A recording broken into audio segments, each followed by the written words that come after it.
This is Matt, and this will be a short, straightforward video on how to change image contrast in Google Docs. So right here in Google Docs in an untitled document, I've got some demo text and a demo image right here that I've been using for some of these videos. So what we will do to change the contrast to this particular image, we will click on it, and then we will click the three dots just below for image options and come down to the bottom. The easiest way to do this is all image options.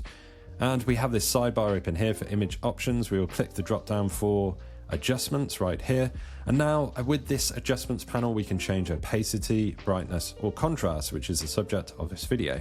So we can do things incrementally right here, or sort of a granular level, or we could just drag the cursor and actually make these adjustments like this.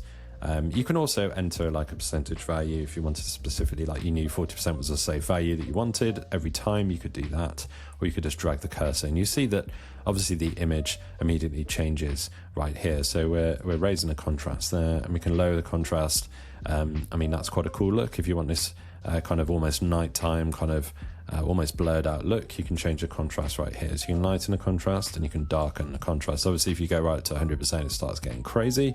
The closer you get to 0% is the default kind of state right there. So that is how you change the contrast of an image in Google Docs. Google Docs surprisingly good for actual a lot of image editing stuff. You can do alt text here, you can do all these adjustments for opacity, brightness, contrast.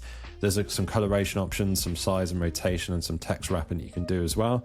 Like I say, Google Docs, quite surprising. You can actually do quite a lot of image editing stuff, just basic stuff, within here.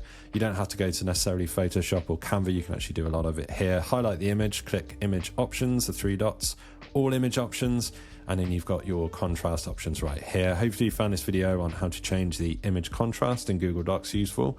If you have, drop this video a like, it really helps, and subscribe to the channel for more videos.